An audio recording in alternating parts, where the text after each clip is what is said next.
अच्छी बहू की तलाश।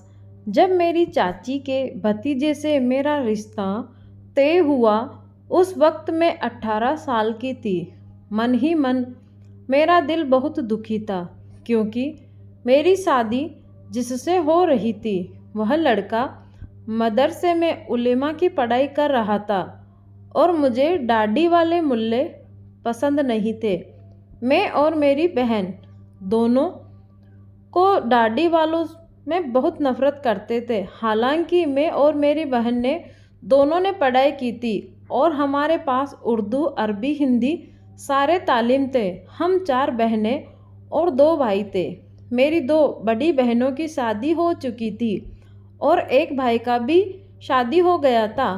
भाई की शादी तो खाला के बेटी से हुआ था और मेरी दोनों बड़ी बहनों की शादी भी रिश्तेदारी में ही हुआ था। और बच्चे, हम 2 बहन और 1 भाई, वह कुंवारे थे। मुझे तो बिल्कुल भी रिश्तेदारी में शादी करना पसंद नहीं था, ना ही रिश्तेदारी में से कोई लड़का मुझे पसंद था। वह मेरी भी शादी रिश्तेदारों में तय हो गई थी। मैं और मेरी छोटी बहन इस रिश्ते से बिल्कुल भी खुश नहीं थे, क्योंकि हमें मुल्ले टाइप लड़का बिल्कुल भी पसंद नहीं था। लेकिन मेरी माँ को यह रिश्ता बहुत पसंद था, क्योंकि लड़का एक उलेमा बन रहा था और देखने में हैंडसम था, लेकिन था तो मुल्ले।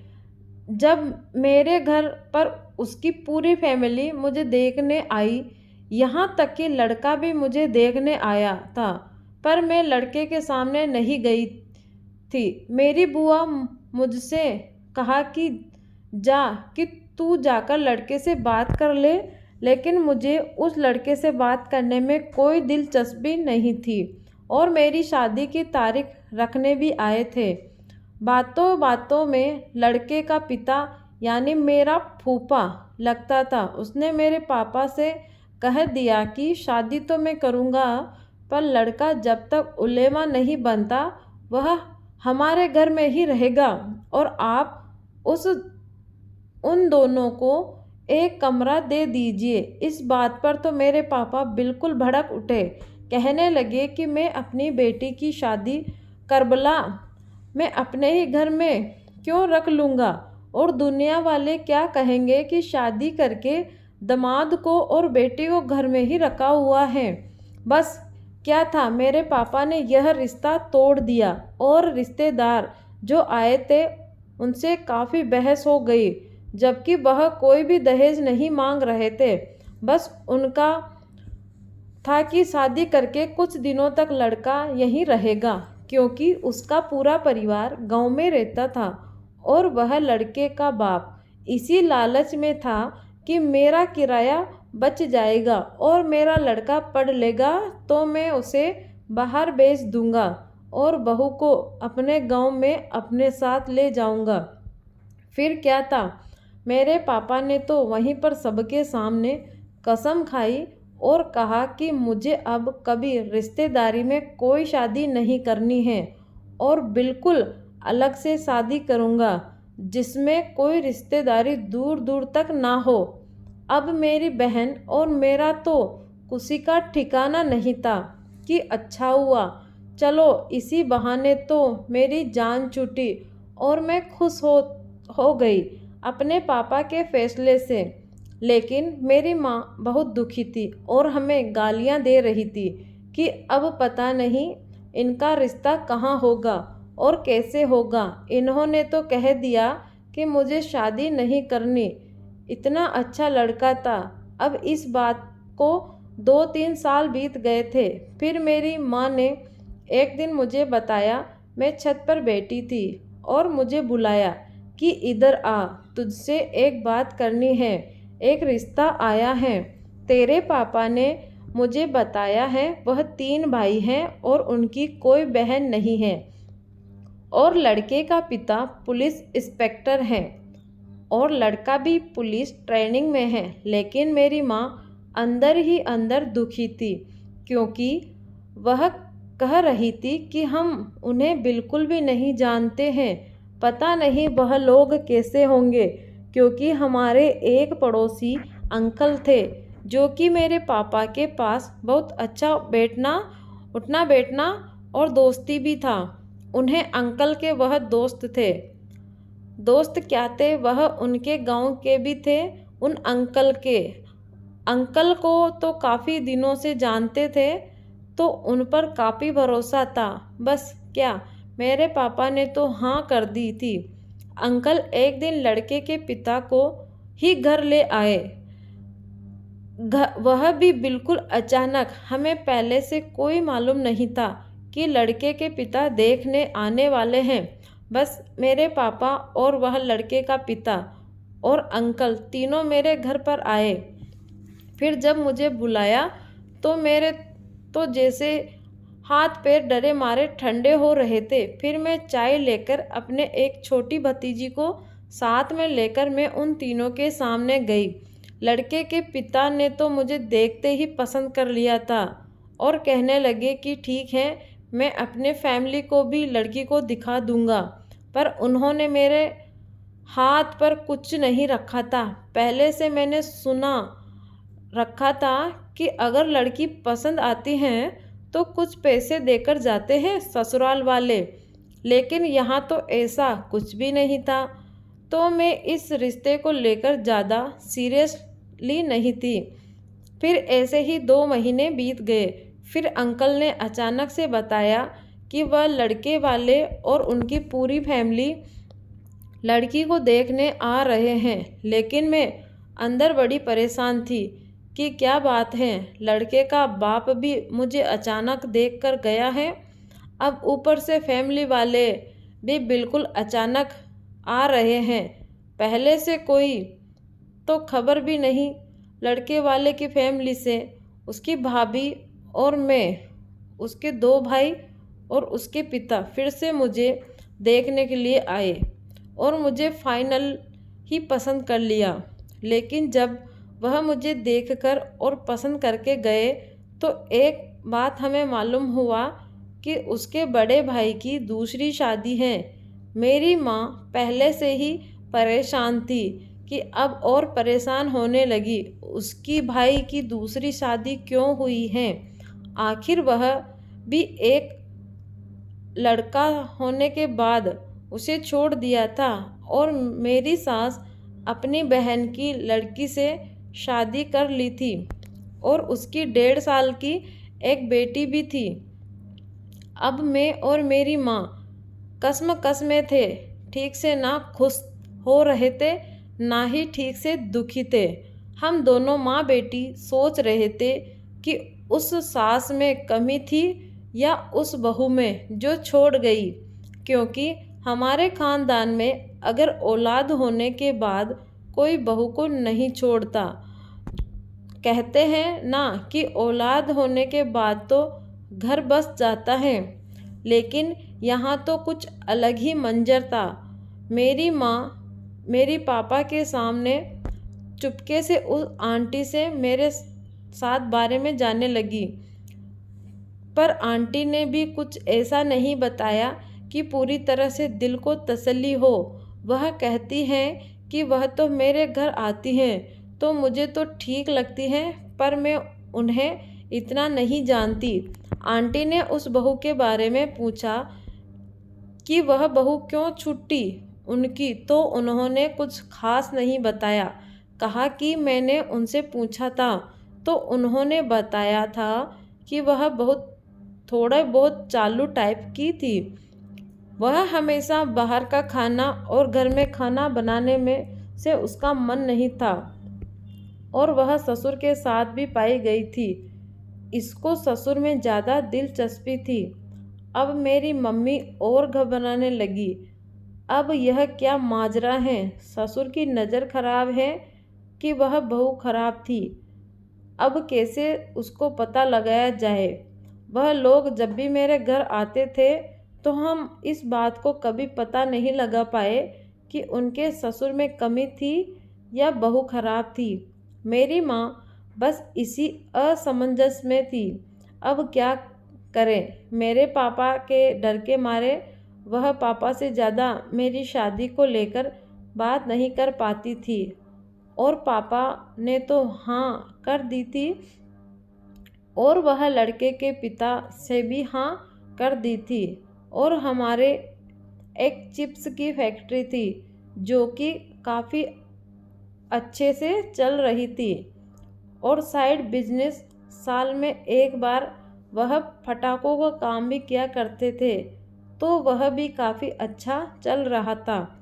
तो हमारे पास पैसों की कोई कमी नहीं थी। तो मेरे ससुर ने मेरे पापा से कहा कि मेरे बड़े बेटे की यह वाली फैक्ट्री करवानी है तो आपको हेल्प करना पड़ेगा कि आप सामान क्या लाते हैं और कैसे बनाते हैं और मशीनें कहाँ से मिलेगी। तो मेरे पापा तो बड़े खुश हो गए, कहा और मेरे बड़े भाई को हेल्प के लिए बोल दिया, जो कि उनके यहाँ पर वह 2-3 महीने सिखाने के लिए रहा था। अब उनकी फैक्ट्री भी काफ़ी अच्छे से चल रही थी और मेरे पापा और मेरी मम्मी के अंदर से यह जख्म भी ख़त्म हो गया कि हम लोग उन्हें नहीं जानते। पर मेरा भाई तो सिर्फ जेठ को ही तो जान पाया था, अभी तो पूरी फैमिली बाकी थी। फिर मेरे ससुर ने कहा ठीक है कि मैं अपने लड़के की ट्रेनिंग होने के बाद ही शादी करूँगा। उस बीच लड़के ने भी खबर भिजवाई थी कि लड़की मैं अपने आँखों से ही देख लूँगा तब हाँ करूँगा। मुझे इस बात पर गुस्सा आ रहा था। अगर लड़के ने ना कहा तो मैं बहुत गुस्से में थी। और इसी बीच मेरी बहन भी उस लड़के को देखकर आ चुकी थी। उसने मेरे कान भर दिए थे कि मुझे लड़का तो बिल्कुल भी पसंद नहीं आया। पता नहीं पापा कैसे तेरी शादी उससे कर रहे हैं। एकदम काला है और ऊपर से सारे बाल और कटवा रखे थे और मुझे तो वह पसंद नहीं आया। मेरी बहन कह रही थी कि अभी भी वक्त है, मना कर दे। इस बात का पता मेरे पापा को चल गया था कि मेरी छोटी बहन को वह लड़का बिल्कुल भी पसंद नहीं आया और उसने मेरी मछली बेटी के कान भर दिए हैं कि पापा ने मुझे बुलाया और मुझसे कहा कि तेरा पिता भी तो काला है, तो काले क्या इंसान नहीं होते। उसके सर की बाल की तो वह तो अभी ट्रेनिंग में है और ट्रेनिंग में बाल वगैरह तो सब कटवाए जाते हैं। उससे उस लड़के का क्या कसूर है। मुझे कहा बेटी चिंता मत कर, तेरे लिए बिल्कुल अच्छा वर ढूंढो है। एक तो उसकी सरकारी नौकरी है, ऊपर से वह मुझे मेहनती भी लग रहा था। फिर पापा की बात से मुझे तसल्ली हो गया। मुझे वह लड़का निजामुद्दीन औलिया पूरी फैमिली के साथ देखने के लिए आया था। इधर से मैं और मेरी बहन और मेरा बड़ा भाई और मेरी मम्मी भी मुझे लेकर वहाँ गए थे। लेकिन जब मैंने उसे आमने सामने देखा, उस लड़के को तो मुझे वह लड़का बहुत पसंद आया। जैसे मैंने पहल कर रखी थी, बिल्कुल सोचा था वैसा ही था।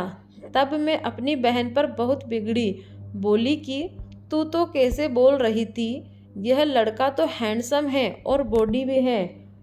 इसकी मेरी बहन बोली पता नहीं आज सच में हैंडसम लग रहा है। उस दिन तो जब मैंने देखा था आप मुझे बिल्कुल भी अच्छा नहीं लगा था। बोली कि चल अब तुझे पसंद है तो फिर क्या करना है। बस मैं अपने सपने सच होने लगी, बहुत खुश हो गई और सब कुछ भूल गई और उस लड़के ने भी मुझे पसंद कर लिया। हम 1-2 बार अकेले भी मिले थे तो मुझे बहुत ही अच्छा लगा था। बिल्कुल भी बनावटी नहीं था, जो बोल रहा था वह मुझे सामने से दिख रहा था। बस क्या, अब मेरी शादी के दिन भी नज़दीक आ गई थी और वह दिन आ ही गया जिस दिन मेरी बारात आ गई। मेरे पापा ने दिल्ली में पहली शादी की थी और उस बारात घर में एक मुसलमान भी शादी पहली हो रही थी, तो काफ़ी मोहल्ले वाले भी उत्सुक थे। आज हम शादी एकदम सामने से देखेंगे।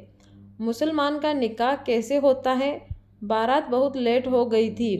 12 बजे में कुछ कम था तब पहुंची थी। बारात हमारे दरवाजे पर। मेरे पापा को अंदाज़ा नहीं था, उन्होंने खाना शाम से ही खोल दिया था। बारात आते आते खाना कम पड़ गया था। इसी बात से थोड़ी कहा सुनी हो गई थी। बारात के अंदर उनके बारातियों ने तो खाना खाया था, पर उनके खुद के घर वालों ने खाना नहीं खाया और मुझे विदा करवाकर अपने घर ले गए और सारा दहेज का सामान वहीं पर छोड़ दिया था। मेरे पापा ने दहेज में सब कुछ दिया था, यहाँ तक कि 4 पहिए की गाड़ी भी दी थी। दहेज का दहेज तो मुझे मालूम था, पर बारातियों ने खाना नहीं खाया इस बात की खबर मुझे नहीं थी। मैं तो अपनी शादी को लेकर बहुत खुश थी। जब मैं विदा हो रही थी तो मुझे याद है कि मेरी मम्मी, मेरी भाभी और मेरी बहन ने सारे रो रहे हैं और मुझे अपने सामान की पड़ी थी। वह सामान मेरे बक्सों में रख देना, वह सामान मेरे बक्सों में रख देना, मैं ऐसे ही कह रही थी। तब मेरी बहन ने मुझे टोका, कमीनी, कुछ सब रो रहे हैं, थोड़ा सा तो तू भी रो ले। मुझे तो रोना तब आया जब मेरी गाड़ी के पीछे मेरा भाई रोते रोते नीचे बैठ गया था। तब मैंने रोना शुरू किया तो अपने ससुराल ही आकर चुप हुई। तब तो मेरी आज़ादी और वह हसीन दुनिया अब बिल्कुल भी कैद हो चुकी थी। तब तक दुल्हन बने सर में से किसी के कहने पर ऊपर उठाना था। अब मैं यहाँ पहुँचकर अपने घर वाली आज़ादी को बहुत महसूस करने लगी थी। उसके दूसरे दिन मेरा वलीमा पार्टी था। वलीमा पार्टी भी इन लोगों ने काफ़ी अच्छा रखा था। उसमें मेरे घर वाले सभी आए थे और मुझे उस दिन अपने घर मायके जाना था। जब मैं उसी रात को अपने घर वालों के साथ अपने मायके आ गई थी और उस बीच मेरे हस्बैंड ने कोई फ़ोन नहीं किया था, ना ही मेरा हालचाल लिया था। फिर मैंने सोचा, क्या हस्बैंड ऐसे ही होते हैं कि अपनी पत्नी के जाने के बाद हाल चाल भी नहीं लेते। फिर तीसरे दिन मेरे ससुराल वाले भी मुझे लेने आ गए थे और फिर से मैं अपने ससुराल आ गई। फिर ससुराल आते आते काफ़ी रात हो गई थी और मेरे हस्बैंड ने सबसे पहला सवाल मुझसे यही किया था कि तुझे जो मुंह दिखाई में जेवर मिले थे, अंगूठी था और कुछ पैसे थे, तो वह अपने मायके लेकर क्यों चली गई थी। हालांकि उसी रात मैंने वह पैसे अपने सास को देना चाहिए थी, पर उन्होंने मना कर दिया कि तुम अपने पास ही रख लो। तो फिर यह सवाल क्यों किया, वह भी शादी के दूसरे दिन ही। फिर मैंने उस बात को इग्नोर किया। चलो कोई बात नहीं, यहाँ ससुराल का रिवाज होगा तो इसीलिए शोहर बोल रहे हैं। फिर उस दिन सुबह के टाइम मेरा खाना बनाने का रस्म भी अदा किया गया। अब मैं घर के काम भी करने लगी थी। फिर हम अपने नए मकान में आ गए जो कि काफ़ी दूर था। पहले मेरी शादी फ्लैट में हुई थी जो कि सरकारी फ्लैट था, वह मेरे ससुर को मिला था। मैं शादी से पहले बहुत खुश थी कि चलो अब मुझे कॉलोनी से छुटकारा मिलेगा और मैं अपने ससुराल फ्लैट में चली जाऊंगी। पर वहाँ तो सब कुछ उल्टा हो गया। मैं तो वहाँ कॉलोनी में क्या, यह तो गांव की तरफ था जहाँ पर उन्होंने नया मकान बनवाया था। वहाँ पर देख कर तो 15 दिन मेरा मन ही नहीं लगा, लेकिन वहाँ काफ़ी बड़ा मकान था। अब धीरे धीरे यहाँ की आदत पड़ने लगी थी और मैं तब भी बहुत खुश थी क्योंकि वहाँ पर सारा फैमिली था। मेरी जेठानी थी, मेरी सास थी, मेरा देवर भी था।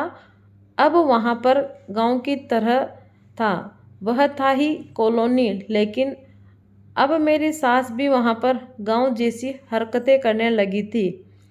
अब उन्होंने कहा कि तुम दोनों गैस पर खाना नहीं बनाओगी क्योंकि यहाँ पर काफ़ी लकड़ियाँ हैं, अब तुम दोनों लकड़ियों पर ही खाना बनाओगी। मुझे तो गैस पर ही खाना बनाना आता था, पर सास के डर भी लगता था, तो हम उसकी बात पर बहुत सुनते थे। हालांकि मेरी जेठानी तो गांव से ही थी, तो उसे चूल्हे पर खाना बनाना कोई मुश्किल काम नहीं लगता। पर मेरी शादी भी अभी नई नई हुई थी, तो मेरे लिए यह चुनौती भरा माहौल बन गया था। मैं मना तो नहीं कर सकती थी, पर मैं सीखने की भी बहुत कोशिश करती थी। पर अब इन सब बातों से मेरे पति को कोई फ़र्क नहीं पड़ता था, क्योंकि वह सुबह ही ड्यूटी चले जाते थे और शाम को ही घर में आकर घुसते थे, और शनिवार इतवार को छुट्टी रहता तो अपने दोस्तों के साथ पूरा दिन बिता देते थे। शनिवार इतवार दोनों दिन ही ऐसे ही हो करते थे। अब सुख दुख की बातें तो पति से ही करता है, पर पति तो उससे कोई मतलब नहीं रखता था। अब चूल्हे पर जैसे तैसे खाना तो बना ही रही थी। फिर मेरी सास कहने लगी कि तुम दोनों सारा दिन क्या करती हो, इसके बाद से अब मशीन में कपड़े नहीं धुलेंगे तो मैं खुद भी ही हाथ से धोने पड़ेंगे।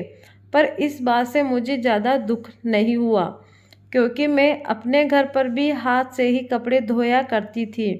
मेरे ससुराल का घर भी काफ़ी बड़ा था और यहाँ पर पानी की कोई कमी नहीं थी। पर प्रॉब्लम तो तब आने लगी जब मेरी सास ने कुछ ज़्यादा ही कंजूसी करना शुरू कर दिया था। पूरी फैमिली का कपड़ा और साबुन की एक बट्टी दिया करती थी कपड़े धोने के लिए। मेरा देवर,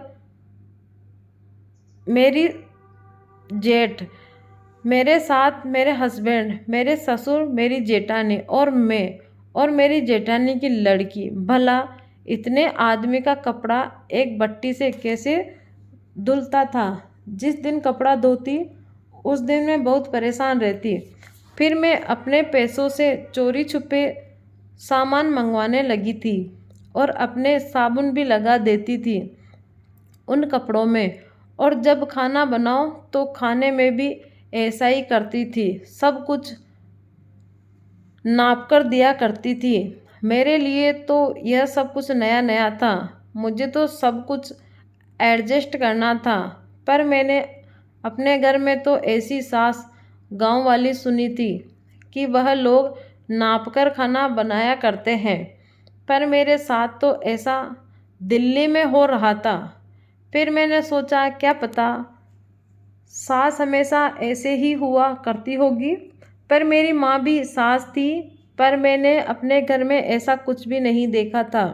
हद तो तब हो गई थी जब एक दिन मैंने कपड़ा धोया और सारे कपड़े लगा कर रख दिए, और मेरे धुले हुए कपड़े ही मेरी सास ने पहना हुआ था, और मुझे बुलाया और अपने कमरे के अंदर ले गई और मेरे कमरे की कुंडी लगा दी।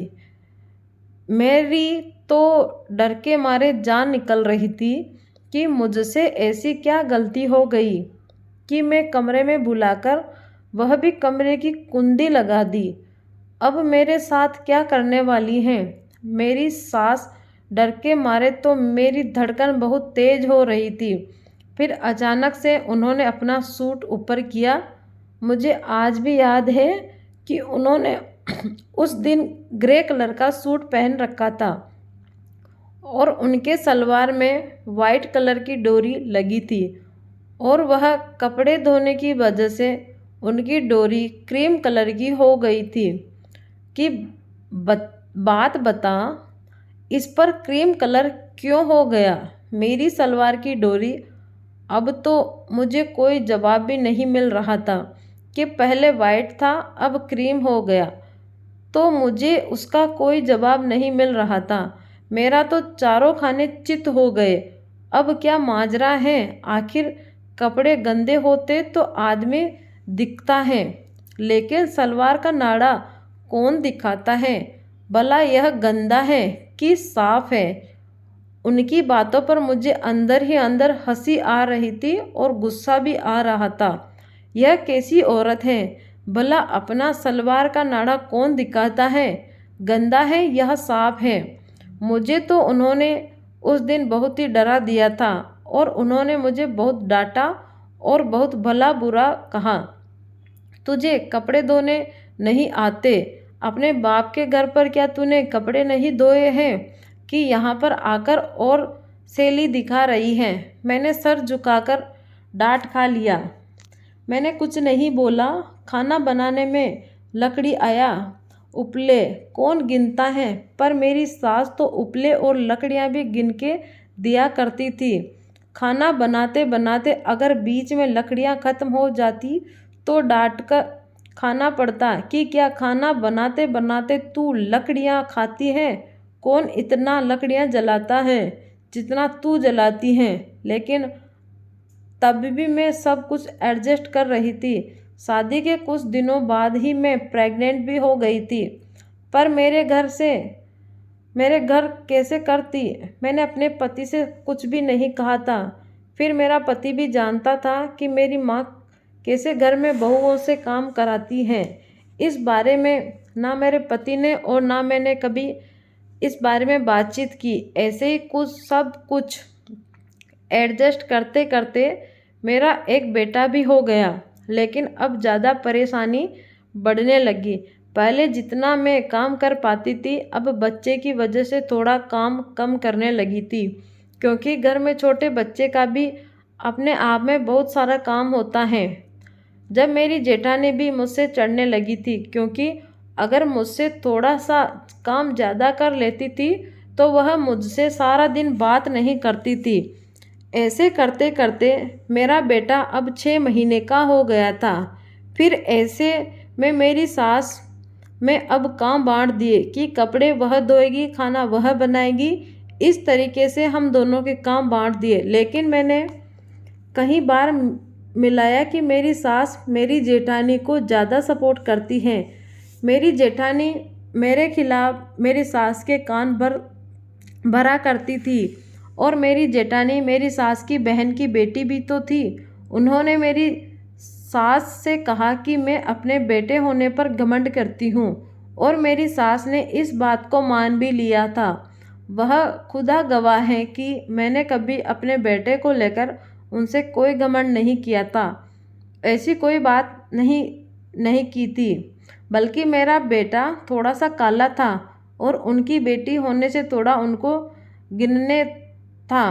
अगर वह थोड़ा काम निकाल दिया था, फिर उसको सूसू कर भी दो, बहुत गिन आती थी। मेरे बेटे ने एक दिन तो सूचित करने की वजह से बहुत चिल्ला रही थी। तब तक मेरे पति ने उनकी बातें सुन ली थी, तो वह अपने कानों से सुन चुके थे और आंखों से भी देख चुके थे। मेरे साथ मुझसे बहुत चढ़ने लगी थी। यहाँ तक कि रात को हम दोनों मियाँ बीबी अगर कमरे में होते तो बाहर खिड़की पर आकर सुना करती थी कि वह मेरी बुराई तो नहीं कर रही है। एक दिन सारी फैमिली कहीं घूमने के लिए जा रहे थे और कड़ाके की सर्दी भी थी, तो मेरी सास ने चूल्हे पर सिर्फ 5 लोगों का पानी ही गर्म करवाया था नहाने के लिए, अपने तीनों बेटे और अपने दोनों मियाँ बीबी के लिए। मेरी सास के बाद मेरी जेठानी को बोला कि थोड़ा सा पानी गर्म है, जाकर नहा ले। फिर ऐसे में मेरे पति ने भी थोड़ा सा गर्म पानी मेरे लिए बचा दिया था नहाने के लिए। जब मेरे पति बाहर नहाकर निकले तो मेरे सास अंदर चेक करने के लिए गई कि पानी इसने बचाया है या पूरा नहा लिया। उन्होंने मेरे लिए आधी बाल्टी पानी बचाई थी। तब क्या था, इतना झगड़ा किया। मेरी सास ने बोला कि तूने ठंडे पानी से क्यों नहाया? अगर तू बीमार पड़ जाएगा तो मैं क्या करूँगी? अगर उसे कुछ होता है तो मैं तेरे लिए दूसरी बीवी तैयार रखूँगी। ऐसे में तूने ठंडे पानी से क्यों नहाया? मेरी सास की यह बात सुनकर तो ऐसा लगा मेरे तो सर पर आसमान आ गिरा, क्योंकि यह बात सबके सामने कही जा रही थी। मेरे पति हंसते रहे और अपनी माँ को पूछते रहे, कोई बात नहीं, जाओ जल्दी जल्दी तैयार हो। और मुझे कहा कि जाकर जल्दी नहा ले, मम्मी की बातों पर ज़्यादा ध्यान न दे। फिर मैं क्या करती, मैंने भी नहा लिया और इस बातों को परे कर दिया कि मेरी बात सास को यह बात कहाँ हजम होने वाली थी कि मेरा बेटा मेरी बहू का ध्यान रखता है। मेरी सास भी अब पता नहीं कैसे मेरे पति का भी कान भरने लगी थी। लेकिन मैं यहाँ पर अपने सास को गलत नहीं कहूँगी, क्योंकि मेरा पति सब कुछ अपनी माँ के बारे में जानते हुए भी उस बातों पर विश्वास करता है। तो यहाँ पर तो मेरा पति ही गलत हुआ। अब यहाँ तक नौबत आ गई कि बर्दाश्त करने की सीमा खत्म हो गई। आगे की कहानी पढ़ने के लिए अगले पार्ट का इंतज़ार करें। धन्यवाद।